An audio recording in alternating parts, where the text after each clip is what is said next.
Jérusalem, nous sommes en ligne en direct avec notre correspondant Olivier Granielik. Bonjour Olivier Bokertov. Une nouvelle série de négociations entre Israël et le Liban doit s'ouvrir ce mardi à Washington pour une durée de 3 jours. Discussion qui s'annonce difficile. Oui, Lana, et l'objectif est d'éviter une reprise des affrontements et de tenter de régler plusieurs dossiers sécuritaires restés en suspens depuis le cessez-le-feu. Le principal point de blocage reste la question du Sud-Liban. Beyrouth exige un retrait israélien complet et l'arrêt des opérations militaires. Israël refuse pour l'instant cette option et maintient qu'il conservera sa liberté d'action contre le Hezbollah tant que la menace à sa frontière nord ne sera pas écartée. Le ministre de la Défense, Israël Katz, a d'ailleurs réaffirmé ces derniers jours qu'Israël continuerait d'agir contre toute menace venant du Liban. Et puis, en préparation de ces discussions, le secrétaire d'État américain Marco Rubio, lui, s'est entretenu séparément avec Benyamin Netanyahou et le président libanais Joseph Aoun. Et Washington tente de rapprocher les positions qui restent aujourd'hui très éloignées. Marco Rubio a donc échangé avec les deux dirigeants afin de s'assurer que leur engagement dans ce nouveau cycle de négociations est entier. Les États-Unis ont également renforcé leur surveillance de la situation au Liban. Selon plusieurs sources, le commandement américain pour le Moyen-Orient, le CENTCOM, dispose désormais d'un système permettant de suivre en temps réel les violations du cessez-le-feu et les mouvements militaires sur le terrain. Et Benyamin Netanyahou, lui, a réaffirmé en tout cas la position israélienne. Oui, le Premier ministre a assuré que Tsahal conservait une totale liberté d'action au Sud-Liban face au Hezbollah. Selon lui, les forces israéliennes peuvent intervenir contre toute menace, qu'elle soit immédiate ou potentielle, sans aucune restriction opérationnelle. Et le chef du gouvernement a aussi exprimé son soutien aux soldats déployés sur le terrain, affirmant que toute la nation israélienne était derrière eux dans cette mission. Ce matin, le président israélien Yitzhak Herzog a aussi pris la défense, par ailleurs, de Donald Trump après les critiques suscitées en Israël par l'accord conclu entre Washington et Téhéran. Oui, ça s'est passé lors d'une conférence qui était organisée à Jérusalem. Yitzhak Herzog a qualifié le président américain de partenaire fiable d'Israël, mais aussi le plus proche ami et allié de l'État hébreu. Yitzhak Herzog a également condamné les attaques verbales visant les hauts responsables américains depuis l'annonce de la reprise des négociations avec l'Iran, affirmant rejeter toute déclaration désobligeante à leur encontre. Et puis à Gaza, Tsahal et le Shin Bet ont annoncé l'élimination d'un terroriste de l'unité de la Noukba du Hamas impliqué dans l'enlèvement et la détention de l'ancien otage israélien Omer Shem Tov. Oui, Lana, et selon les services de sécurité, il s'agit de Soubaj Zahir Abdel Al-Hamid qui avait participé à l'attaque du 7 octobre et faisait partie donc des terroristes qui retenaient Omer Shem Tov dans la bande de Gaza. Son nom était notamment devenu connu après la diffusion des images de la libération de l'otage lors de la mise en scène organisé par le Hamas. Il avait forcé, on s'en rappelle, Omer Shem Tov à l'embrasser sur le front devant les caméras. L'armée indique par ailleurs que 3 autres membres armés des groupes terroristes Hamas ont été tués lors d'une opération distincte alors qu'ils s'apprêtaient à mener une attaque contre des soldats israéliens. Et puis encore à Gaza, plusieurs officiers de Tsahal mettent en garde contre ce qu'ils décrivent, Olivier, comme un assouplissement des règles d'engagement le long de la frontière. Oui, selon eux, même si l'armée affirme qu'aucune directive officielle n'a changé, les soldats seraient obligés aujourd'hui seraient davantage limités lorsqu'ils sont confrontés à des Palestiniens qui s'approchent ou franchissent la zone de sécurité près de la clôture. Et ces officiers craignent que cette retenue soit perçue par le Hamas comme un signe de faiblesse et n'encourage de nouvelles tentatives d'infiltration ou de collecte de renseignements. Une information qui concerne des millions d'automobilistes en Israël. La commission des affaires économiques de la Knesset a approuvé une réforme importante du permis à points. Oui, et la principale nouveauté concerne l'effacement des points. Les conducteurs ayant accumulé jusqu'à 6 points les verront désormais supprimés après 1 an contre 2 ans aujourd'hui. En revanche, les sanctions seront renforcées contre les comportements jugés dangereux, comme l'utilisation du téléphone au volant, le franchissement d'un feu rouge ou le non-respect de la priorité aux piétons, qui pourront désormais coûter jusqu'à 10 points, Ilana. Et puis très rapidement, en quelques secondes, une belle nouvelle sportive pour terminer, Olivier. Oui, l'équipe masculine d'Israël du volleyball a réalisé un exploit historique en se qualifiant pour la Final Four de la Ligue européenne. Les Israéliens ont décroché leur billet battant Kosovo 3-7-1.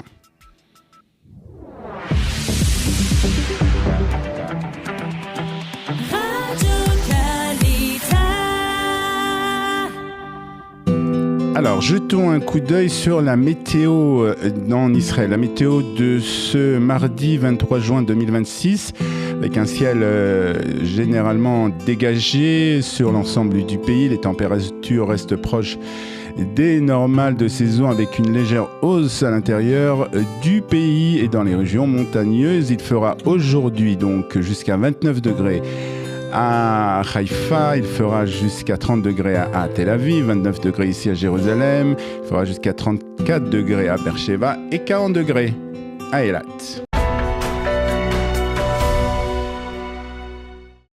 Et nous allons faire un point maintenant sur la situation sécuritaire et la situation aussi de la reprise des discussions entre Israël et le Liban, une reprise qui doit avoir lieu aujourd'hui à Washington. Et pour cela, nous sommes très heureux d'accueillir notre premier invité ce matin sur Studio Qualita. Nous sommes avec Stéphane Juffa. Stéphane, bonjour, merci d'être avec nous ce matin.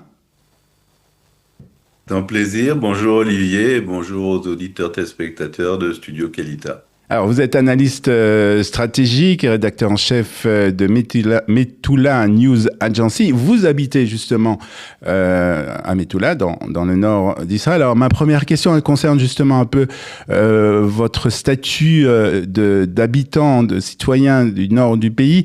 Comment, en tant qu'habitant du nord du pays, vous avez accueilli cet accord qui a été signé entre les États-Unis et l'Iran, et puis aussi cette situation qui est pour le moment fragile, peut-être on le verra dans un instant, de cesser le feu pour le moment au sud Liban? La première différence qui est notoire, c'est que jusqu'à il y a 3 jours, c'était les bombardements permanents, et surtout les nôtres d'ailleurs. Souvent, on ne pouvait pas dormir du tout la nuit. C'est des bruits énormes. Et puis, ça fait 2 jours, en tout cas, que nous sommes comme vous, au centre du pays, c'est-à-dire en situation de paix, en tout cas de paix apparente. Pas un seul tir hier, ni un seul tir avant-hier. Une douce nuit, la dernière. Ça change, c'est quand même appréciable. Hein. Ça fait des mois et des mois qu'on n'a pas connu ça ici. Donc on carpe diem, on prend ce qu'on nous donne et on s'en réjouit. On espère que ça va continuer surtout. Alors ça, c'est la grande question, parce qu'il y a beaucoup d'inquiétudes. Les sons qui nous arrivent de Suisse, des bords du lac de Lucerne, sont assez désagréables. Mais c'est-à-dire que la première chose, c'est qu'on n'y participe pas, Olivier. Dans la première partie du conflit avec l'Iran, un peuple tel en Lyon, Israël a fait 99% du boulot. Si on se souvient, les Américains sont intervenus uniquement le dernier jour pour frapper 3 sites nucléaires. Et tout le reste, c'est le Chel Avir, l'aviation israélienne, qui l'a réalisé. Et puis la deuxième phase, le lion rugissant, on peut dire de manière très modeste que Tsahal a réalisé 80-85% du travail militaire sur le terrain. Et comment est-il possible, comment est-il concevable que nous ne soyons pas présents aux négociations? On porte le fardeau de l'effort militaire et puis on est exclu. C'est-à-dire que non seulement on n'en fait pas partie, mais on ne reçoit pas d'informations en direct de la part de la délégation américaine qui a décidé qu'elle parlait pour nous. Il n'y a aucun accord à ce sujet entre Israël et les États-Unis, mais Washington a décidé qu'elle s'engageait pour les États-Unis et pour Israël.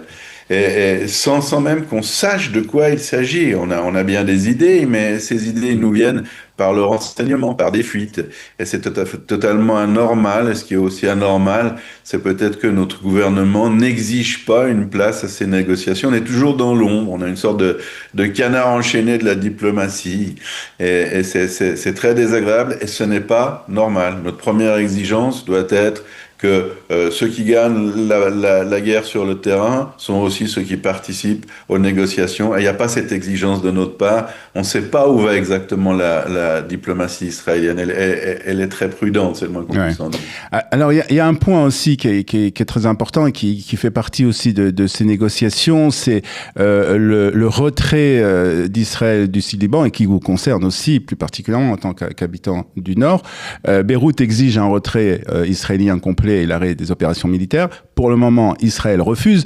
Les dirigeants israéliens, que ce soit le Premier ministre, le ministre de la Défense ou même le chef de l'état-major, répètent partout qu'Israël restera au sud Liban tant qu'il est nécessaire. Est-ce que vous croyez qu'on va vers une confrontation directe sur ce sujet avec Washington ? Oui, alors c'est très important et il y a une nuance. Le problème n'est pas avec Beyrouth. On n'a jamais été aussi proche du gouvernement libanais. On a le même intérêt. On sait que tant que le Hezbollah sera présent sur le terrain, il n'y aura pas réellement de paix.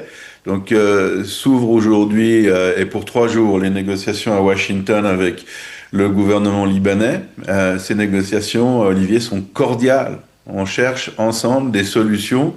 Et ces négociations se déroulent en fait en parallèle avec ce qui se passe en Suisse. Et c'est là que c'est gênant.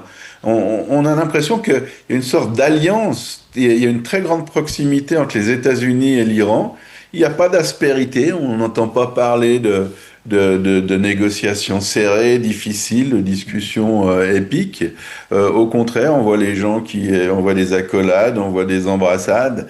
Et ça nous dérange énormément. C'est donc le souci, c'est par rapport aux relations entre les États-Unis et l'Iran, avec, je le rappelle, la médiation de pays qui sont hautement anti-israéliens, anti-sionistes et antisémites, disons-le, qui sont le Pakistan notamment et le Qatar. Ce sont eux les médiateurs, ce sont eux qui ont rédigé les accords.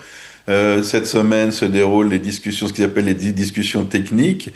Donc on parle du retrait possible d'Israël, et Israël non seulement n'est pas présent à ces négociations, n'a pas son mot à dire, mais n'est même pas briefé. On n'a pas d'écho direct de ce qui se passe. Et ça, c'est totalement inadmissible. Et effectivement, on doit s'opposer, non pas en éventuel retrait, on va finir par, on espère, par un accord sécuritaire qui pourra nous permettre de vivre. Disons aux auditeurs téléspectateurs de Studio Qualita que nous nous trouvons ici, je vous parle d'une distance de 400 mètres de la frontière avec le Liban. De l'autre côté, c'est Kfar Kilé.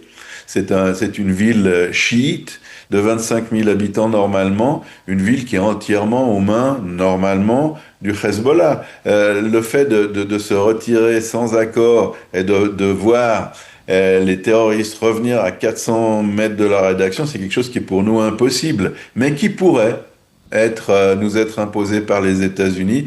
Et là, si c'est effectivement la solution que prévoient les États-Unis et les Iraniens en Suisse actuellement, on va directement vers une immense dispute entre Israël et les États-Unis, car sur ce point, on n'acceptera pas. On ne se retirera pas tant que deux conditions sont remplies. Premièrement, des arrangements sécuritaires solides, crédibles, qui permettent aux habitants des deux côtés de la frontière de vivre paisiblement, et pas pour 5 ans ni pour 10 ans, mais ad aeternam. C'est-à-dire, il est temps que cette région vive et connaisse également la paix. C'est la volonté des gouvernements israéliens et libanais. Et la deuxième solution, elle est dans le prolongement de la première. On ne repartira pas tant qu'un accord de paix, Olivier, un accord de paix, frontières ouvertes, relations économiques, relations sécuritaires, relations régionales, ne sera pas conclu. Et ça, c'est notre condition, ça doit être en tout cas notre condition. C'est l'approche de tous les analystes stratégiques israéliens, les privés et ceux qui travaillent pour l'armée et le gouvernement. Et vous pensez que Binyamin Netanyahou, que le gouvernement israélien pourra faire face justement à la pression de Washington par rapport à ces deux conditions que vous avez évoquées ? Non. Ça dépend de la volonté de Donald Trump, ça dépend de la capacité d'influence du Premier ministre Netanyahou.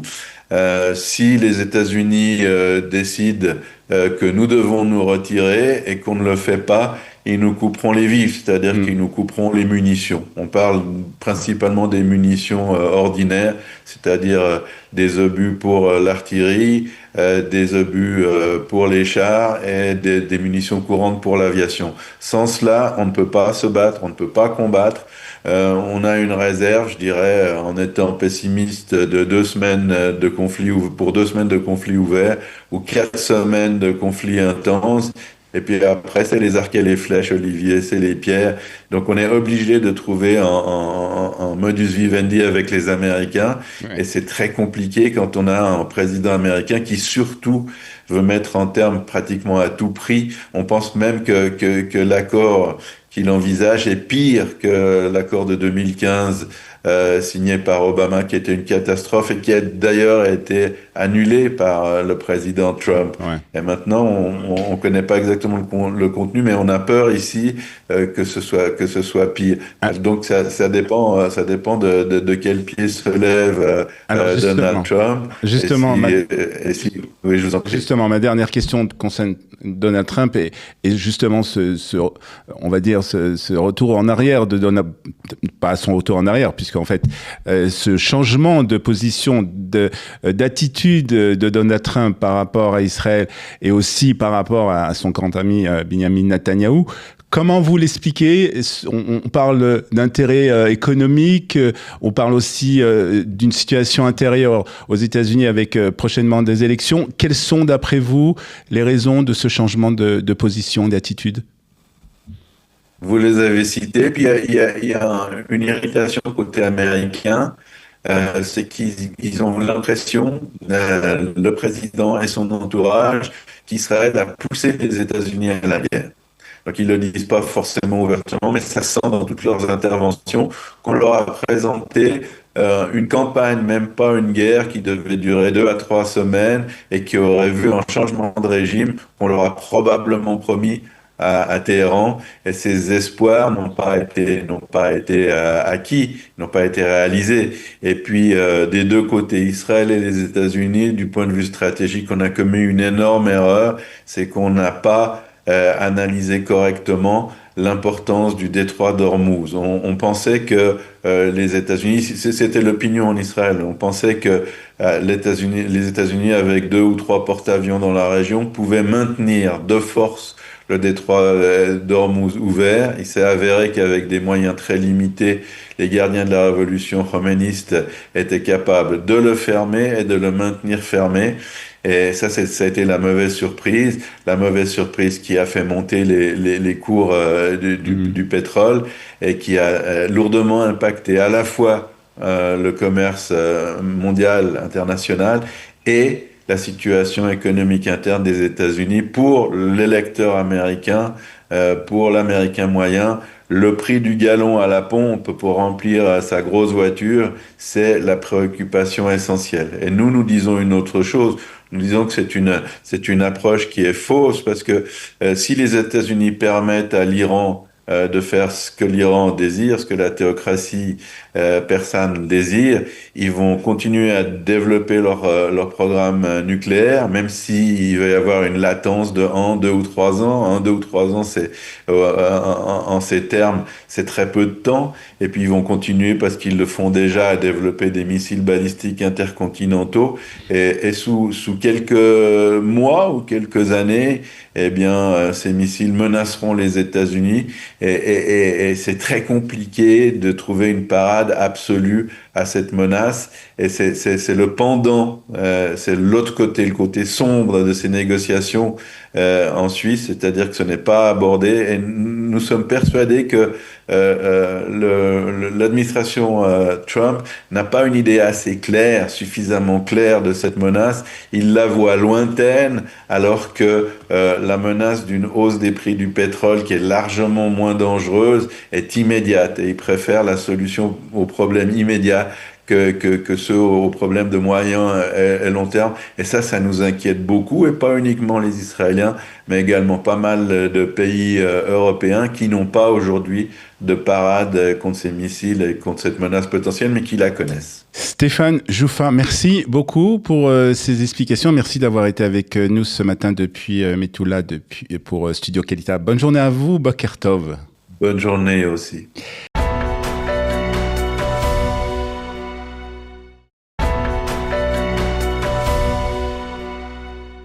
Et nous commençons cette revue de la presse par le Israël Hayom, qui estime, comme beaucoup de médias, que la confrontation entre Israël et les États-Unis au sujet du Liban est inévitable. Et c'est Nadav Ha'aretzni qui estime que la crise actuelle entre Jérusalem et Washington marque un tournant historique. En effet, selon lui, après avoir combattu aux côtés d'Israël face à l'Iran, les États-Unis sont en train d'abandonner leur allié en cherchant à imposer des restrictions à l'action israélienne au Liban. Et Nadav Ha'aretzni affirme aussi que le véritable objectif du mécanisme de surveillance mis en place par Washington est d'empêcher Israël d'agir librement contre le Hezbollah et de faciliter à terme le retour de l'organisation chiite à la frontière nord. Pour lui, Israël doit aujourd'hui faire preuve de la même détermination, même au prix d'une confrontation diplomatique avec Washington. Il estime qu'Israël ne peut accepter ni le réarmement du Hezbollah au Liban, ni le maintien du Hamas armé à Gaza. Et pour Ben Dror Yemini dans le Yediot Ahronot, la crise actuelle entre Israël et l'administration américaine est bien plus grave que les tensions du passé. L'éditorialiste rappelle que lors des précédentes crises avec Washington, notamment en 1975 et en 2015, Israël avait pu compter sur un large soutien du Congrès et sur une opinion publique américaine globalement favorable. Selon lui, la situation a profondément changé. Israël ne bénéficie plus aujourd'hui du même capital de sympathie auprès de l'opinion américaine. Il estime aussi que la guerre, la montée des mouvements progressistes sur les campus américains, mais aussi les investissements du Qatar dans le monde académique et médiatique ont contribué à modifier durablement l'image d'Israël aux États-Unis. Dror Yemini affirme aussi que le véritable danger ne réside pas seulement dans les désaccords avec Donald Trump ou un président américain en particulier. Le problème, selon lui, est l'érosion du soutien populaire à Israël au sein de la société israélienne. Et Tzahal et le Shin Bet ont éliminé ce week-end dans le nord de la bande de Gaza un terroriste de la Nourba impliqué dans la détention de l'ex-otage Omer Shem Tov. Il s'agit de Shabai Abu Hasna, l'homme que les Israéliens avaient découvert lors des images de la libération d'Omer Shem Tov. C'est lui qui avait contraint l'otage à l'embrasser sur le front lors de la cérémonie de propagande organisée par le Hamas, rappelle ce matin le Yediot Ahronot. Et le journal souligne aussi que cette scène avait fait le tour des réseaux sociaux et de nombreux médias internationaux. Le Hamas avait alors tenté de la présenter comme un geste spontané avant que d'autres images ne montrent qu'Omer Shem Tov avait été forcé à participer à cette mise en scène devant les caméras. La boucle est bouclée, titre ce matin le Yediot Ahronot. Une nouvelle étude publiée dans une prestigieuse revue médicale remet en question l'une des enquêtes les plus citées sur le nombre de victimes dans la bande de Gaza. Selon cette enquête, environ 75 000 personnes auraient été tuées depuis le début de la guerre à Gaza, mais deux chercheurs, parmi lesquels le démographe israélien Sergio Della Pargola de l'Université hébraïque de Jérusalem, estiment que plusieurs anomalies méthodologiques fragilisent sérieusement ces conclusions. C'est ce qu'on apprend en lisant ce matin le site de Israji. Les chercheurs pointent notamment des problèmes de représentativité de l'échantillon, des risques de double comptage ainsi que des incohérences dans les données recueillies sur le terrain. Les auteurs ne contestent pas l'importance des pertes humaines causées par le conflit, mais appellent à davantage de prudence dans l'utilisation de ces chiffres, devenus une référence dans de nombreux débats internationaux sur la guerre à Gaza. Et puis ce matin, il est question des calculs politiques de Binyamin Netanyahou à quelques mois des élections. Et selon le Yediot Ahronot, le Premier ministre se retrouve devant un dilemme. Accepter les séries de lois réclamées par les partis Haredim pour préserver sa coalition ou bien avancer vers une dissolution anticipée de la Knesset et des élections dès l'automne. Après l'échec du projet de loi sur l'exemption du service militaire, les partis orthodoxes exigent désormais plusieurs textes en compensation, parmi eux le rétablissement des subventions aux crèches pour les familles concernées par l'exemption militaire. Mais ces revendications provoquent une forte opposition au sein même du Likoud et des partis sionistes religieux. Et c'est dans ce contexte que Binyamin Netanyahou a convoqué une réunion des chefs de la coalition. L'une des options évoquées serait donc une dissolution de la Knesset dès la semaine prochaine avec des élections anticipées pour le mois d'octobre. Une bonne nouvelle pour la high-tech israélienne. Une jeune entreprise d'intelligence artificielle développée à Tel Aviv vient d'être rachetée par un grand groupe français de médias et de technologie. Et la société israélienne s'appelle Bari, a mis au point une plateforme capable de traduire, sous-titrer et doubler automatiquement des films et des séries grâce à l'intelligence artificielle. Déjà utilisée pour des milliers de films et des programmes dans plus de 25 langues, la solution a notamment été testée avec succès par le groupe audiovisuel français M6 et lors des grands festivals internationaux comme Cannes et la Mostra de Venise. Pour le Maariv, cette acquisition illustre une nouvelle fois la capacité de l'écosystème technologique israélien à attirer des investissements internationaux malgré un contexte régional particulièrement complexe. Et puis on termine avec une nouvelle plateforme éducative basée aussi sur l'intelligence artificielle et qui est destinée cette fois-ci aux enfants de maternelle.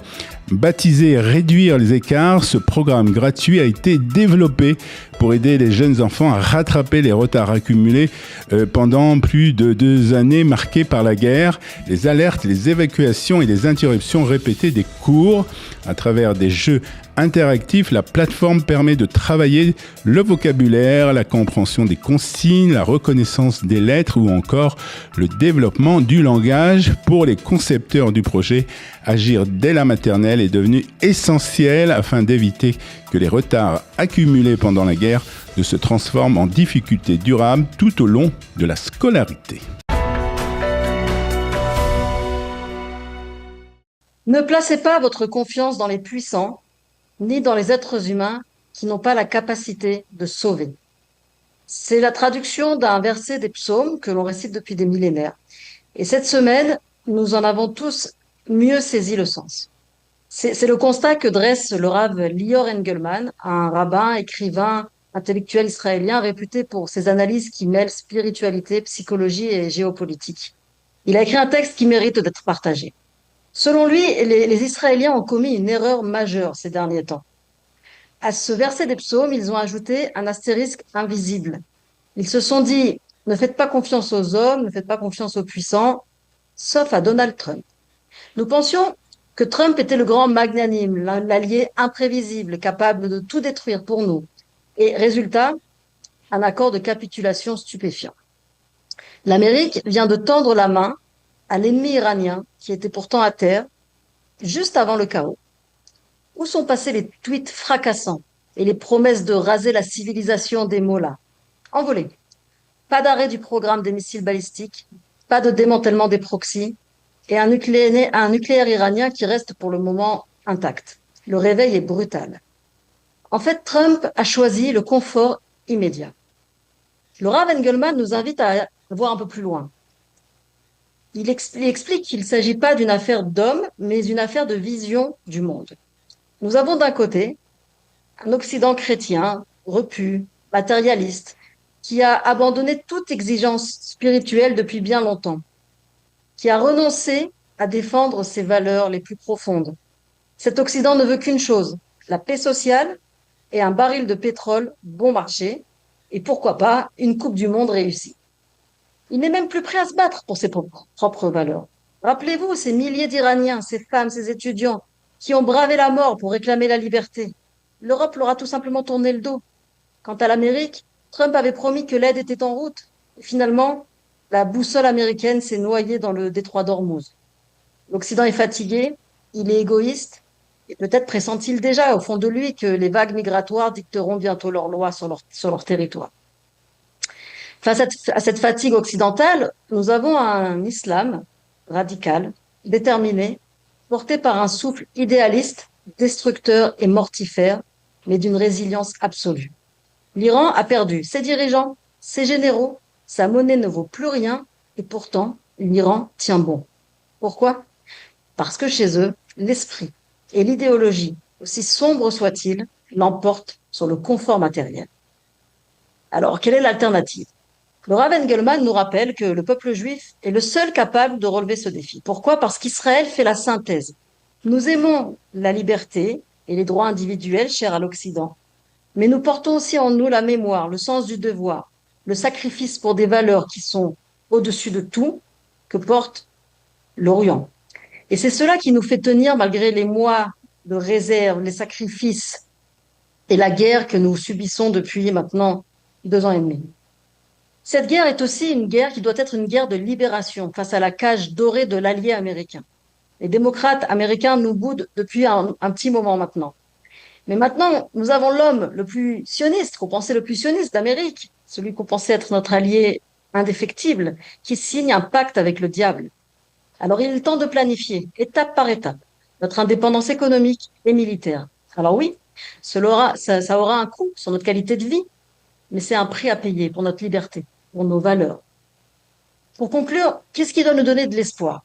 Eh bien, il faut regarder ce que la société israélienne a accompli, le courage dont elle a fait preuve. Et ça, aucun accord politique ne pourra effacer cette force retrouvée, ce lion qui s'est levé. L'histoire des relations entre les États-Unis et Israël est remplie de désaccords et de moments de tension. Oui, cette fois, c'est un peu plus particulier, puisque nous avons en face de nous quelqu'un que nous considérons comme notre ami.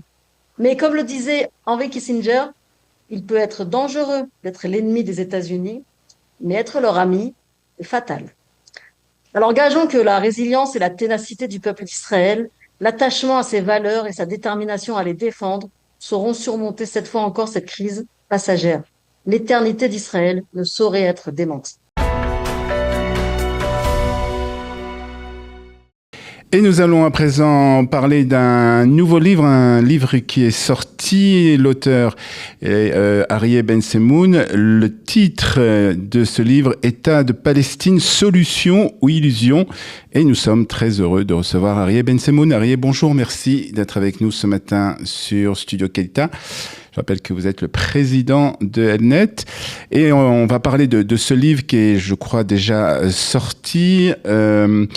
Et vous allez nous expliquer un peu plus, mais avant que vous nous expliquiez de quoi il s'agit, qu'est-ce que contient ce livre, qu'est-ce qui vous a poussé, quel a été le déclic qui vous a poussé à écrire ce livre? Bonjour tout d'abord, et bien sûr, le 7 octobre. Et l'urgence qu'il y a depuis le 7 octobre à parler, à expliquer, à essayer de retrouver le narratif dont nous avons besoin pour que les gens comprennent ce qui est en jeu, ce qui se passe au Moyen-Orient, ce qui s'est passé le 7 octobre, quelles en sont les racines et quelles en seront, pour les années qui viennent, les conséquences. C'était une urgence absolue. Nous nous sommes retrouvés avec toute l'équipe d'Elnet, mais de manière générale, avec tous ceux qui ont à cœur de développer les relations entre les pays européens, la France, Israël, le monde, et d'essayer de faire comprendre, de faire de la pédagogie pour essayer de faire comprendre ce qu'il en est exactement. Eh bien, nous sommes retrouvés dans une situation où tout ce sur quoi nous avions, d'une certaine manière, bâti notre manière de nous exprimer, s'est dérobé sous nos pieds, et il fallait reprendre ce narratif, et il fallait surtout le reprendre parce que nous nous sommes rendus compte que le 7 octobre, mais le 8 octobre déjà, les campagnes de délégitimation, de diabolisation, de retournement victimaire, de retournement accusatoire, battaient leur plein, et qu'il fallait dire les choses. Alors, les dire, Et c'est facile, mais le répéter en permanence pour que ce soit audible par une grande majorité ou en tout cas une population importante, eh ben c'est beaucoup plus compliqué. Voilà pourquoi le seul outil qui nous est apparu comme étant une nécessité absolue, c'est-à-dire à la fois pour dire les choses en profondeur, pour expliquer, c'était un livre. Et donc nous nous sommes attelés à la tâche. Et je dois dire que nous avons été convaincus qu'il fallait le faire lorsque le président de la République française a décidé qu'il fallait reconnaître la Palestine de manière unilatérale, sans condition aucune, alors que les otages étaient encore prisonniers à Gaza, et qu'il a entraîné derrière lui un certain nombre de pays européens. Et donc là, l'urgence s'est posée de manière absolue. Il fallait répondre à cela. Et pour y répondre, nous avons décidé d'écrire ce livre que pour ma part, j'avais en tête depuis très longtemps, depuis toujours presque, parce que dans les activités que nous avons, où nous rencontrons beaucoup de responsables politiques, où nous rencontrons beaucoup de décideurs de manière générale, on sent bien la carence, on sent bien l'absence de connaissance intime d'un sujet. Et je pense que ce livre répond à toutes ces questions, même s'il y en a beaucoup qui ont été écrits sur le sujet. Celui est assez unique parce qu'il synthétise à peu près tout ce que l'on devrait savoir pour comprendre le conflit du Moyen-Orient et le conflit dit israélo-palestinien. Alors à qui s'adresse ce livre ? Parce que est-ce qu'il s'adresse à ceux justement peut-être qui sont des amis d'Israël et qui ont des difficultés justement à faire face à tout ce qui est dit sur Israël, à tous ces mensonges qui sont rapportés sur Israël, ou bien plus particulièrement il s'adresse peut-être aux détracteurs qui s'opposent justement à Israël et qui répandent des mensonges un peu partout sur le conflit ici et sur Israël? Eh bien, c'est une très bonne question, cher ami, parce que, en fait, nous avons conçu ce livre avec plusieurs entrées pour qu'il soit destiné à un public extrêmement large. D'abord, il s'adresse bien sûr à tous ceux qui veulent défendre Israël et tous ceux qui veulent comprendre ce qui se passe pour pouvoir l'expliquer à d'autres. Et ça, c'est un livre à vocation pédagogique incontestable. Il y a tout. Il y a l'histoire, il y a la géographie, il y a le droit international, il y a le droit humanitaire, il y a toute l'analyse de la situation dans l'autorité palestinienne, puisqu'on parle d'État de Palestine. Alors, il faut savoir de quoi on parle. On revient aux fondamentaux, que ce soit les fondamentaux issus de la conférence de San Remo, qui a posé les bases de la légitimité de la souveraineté d'Israël, ou des accords d'Oslo par la suite, qui ont créé les conditions, normalement, de cette fameuse solution à deux États. Nous expliquons pourquoi les Juifs qui se sont majoritairement battus pour qu'elle puisse exister, eh bien, se sont heurtés à un mur, parce que les Arabes n'en ont jamais voulu, les Palestiniens encore moins, et qu'aujourd'hui, évidemment, après le 7 octobre, les Juifs n'en veulent plus. Ce livre s'adresse également à tous ceux qui sont portés à soutenir Israël, mais qui ne savent pas comment s'y prendre et comment faire et que répondre à tous les détracteurs qui se sont mobilisés, qui ont appelé, qui ont voulu condamner un génocide qui n'existe pas, un état d'apartheid imaginaire, qui ont retourné l'accusation contre Israël en disant « Ah bien sûr, ce que le Hamas a fait, c'est monstrueux, mais c'est la faute des Israéliens finalement, parce que leur comportement, parce que l'occupation, parce que... etc. etc. » Et puis alors nos détracteurs, oui, pour ceux qui ont un peu d'honnêteté, de bonne foi, et qui ont envie peut-être de se dire « Allons voir » ce qui se passe. Voilà pourquoi nous avons écrit ce livre avec un point d'interrogation. Solution ou illusion ? Parce que nous parlons de ce que certains appellent la solution, évidemment, et nous arrivons à la conclusion que si cette solution aurait pu, à un moment ou à un autre, exister, et d'ailleurs, on décrypte les 7 fois où un État palestinien arabe a été proposé et qu'il a été rejeté. Oui. Donc, soyons honnêtes, nous avons voulu y croire, nous les Juifs en général, les Israéliens en particulier, à plusieurs reprises. On s'est dit pourquoi pas, essayons, tentons l'aventure, parce que pour la paix, il faut être prêt à tout. Et puis on s'est bien rendu compte, évidemment, que c'était plus qu'une illusion, c'était peut-être même la très grande illusion. Mais vous savez, quand on vit dans le monde des illusions, on prépare des lendemains qui déchantent. C'est comme celui qui vit en permanence dans le déni. Et malheureusement, nous voyons bien que face à notre ennemi véritable, face aux islamistes qui ont fait de la cause palestinienne leur cheval de Troie, eh bien la naïveté, le déni, c'est mortifère. C'est terrible. Voilà, donc ça s'adresse vraiment à tout le monde. Et c'est un livre qui se lit vite, 210 pages. Vous savez, moi, j'ai toujours rêvé d'avoir un document, un outil qui permet de balayer à peu près tout ce qui est très important. Alors, sur chaque paragraphe, on pourrait faire un livre. Oui. Et parfois même, sur chaque demi-page, on trouve matière à développer. Mais vraiment, pour ceux qui veulent comprendre ça permet d'abord à nous de comprendre. Des fois, on a des questions, on n'a pas de véritable réponse. Et puis aussi, ça nous permet de répondre aux personnes qui sont face de nous et qui ont des fois des questions ou qui essayent de répandre des mensonges sur Israël. Absolument. On parle dans ce livre, d'une certaine manière, on pourrait considérer que c'est aussi le livre noir de l'autorité palestinienne. Ouais. Cette autorité palestinienne qui a été créée par les accords d'Oslo est en pleine dérive depuis le tout premier jour.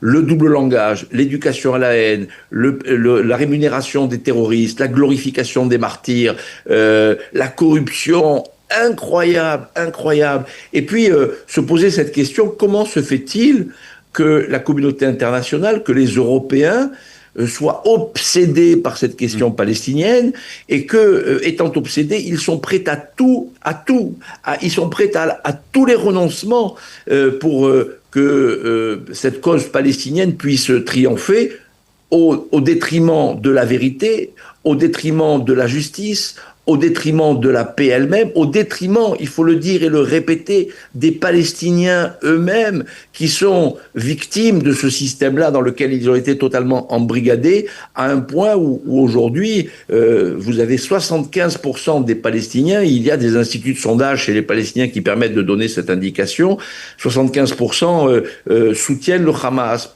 considèrent que ce qui s'est passé le 7 octobre, c'était vraiment merveilleux, vertueux, extraordinaire, ouais. Et donc, on voit bien que nous avons là une population qui est privée de son libre arbitre, qui a été endoctrinée, qui a été brainwashée. C'est quelque chose que l'on a connu dans les systèmes totalitaires. Mais là, avec l'idéologie islamiste, avec ce qu'on appelle le palestinisme, c'est-à-dire cette construction qui fait de la cause palestinienne une sorte d'idéologie suprême qui a vocation à incarner toute la misère du monde, eh bien, avec cette idéologie-là, on est dans des phénomènes, on est dans des fonctionnements qu'on n'a jamais connus. Ouais. Alors, je voudrais, pour terminer...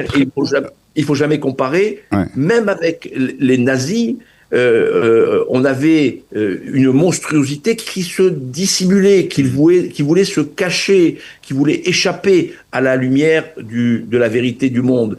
Mais non, avec le Hamas, avec les Palestiniens, tout doit être vu, tout doit être connu. On est dans la pornographie, si je peux le dire ainsi, à la fois de la violence et de la barbarie.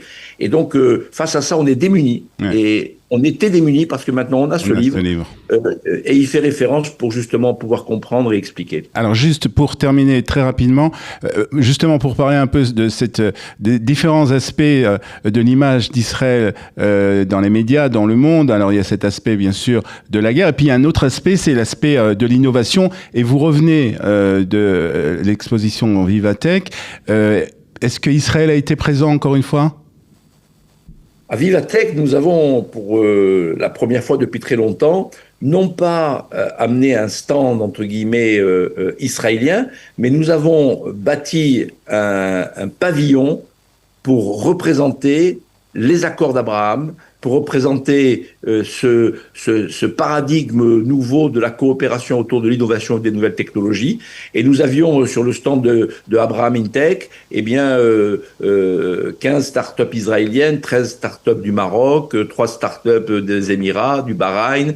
Nous avions beaucoup d'acteurs de la relation du développement économique entre Israël et les pays arabes. Et puis de manière générale, ce stand qui se trouvait au cœur de Vivatech a incarné ce projet merveilleux qui est au cœur des accords d'Abraham et qui consiste justement à faire de l'innovation, à faire de l'entrepreneuriat, de la coopération, le modèle vertueux qui permet justement d'avancer vers la paix, parce qu'il faut de l'espoir, il faut bâtir des projets qui justement nous sortent de cette terreur permanente, et nous voyons qu'il y a des choses extrêmement positives au Moyen-Orient, dans les relations entre les pays arabes et Israël, et tout cela évidemment ne demande qu'à se développer, et c'est ce que nous avons voulu montrer avec Abraham Intech et l'innovation, les nouvelles technologies au cœur de ce salon Vivatech. Il y avait presque 200 000 personnes. Ouais. Et vous savez, ce qui est extraordinaire, c'est qu'il n'y a pas eu un seul incident dans un salon de cette dimension-là. Pas un kéfier, pas un drapeau palestinien, pas de gens pour vociférer from the river to the sea. On voit bien qu'on évolue dans un monde où non seulement Israël est regardé avec intérêt, avec fascination même parfois, avec beaucoup de solidarité, et que cette ambiance, cet intérêt, cette dynamique, ce que ces accords peuvent apporter et ce que la société israélienne, au travers de la Startup Nation, est capable d'apporter au monde est tout à fait incroyable. Israël, pour le coup, c'est la solution des problèmes du Moyen-Orient. C'est d'une certaine manière la perspective pour le monde entier d'une société à la fois plus inclusive, plus développée, plus performante, plus solidaire. Et oui, Israël, c'est tout ça à la fois. Alors, je ne sais pas si l'État de Palestine, et je laisse à chacun le soin d'en décider, est la solution à un problème qui est mal posé ou une illusion qui nous conduit malheureusement dans un mur. Ce dont je suis absolument certain, c'est que l'État d'Israël, c'est que la société israélienne, c'est le remède à beaucoup des maux de nos sociétés modernes. État de Palestine, solution ou illusion, avec un point d'interrogation. C'est paru aux éditions David Reinhardt, et ça sera bien sûr, je suppose, disponible aussi en Israël pour nos amis qui nous regardent depuis Jérusalem ou depuis Israël. En tout cas, merci beaucoup Aryeh Ben Simoun d'avoir été ce matin avec nous, et je vous souhaite une bonne journée. Boker Tov. Boker Tov.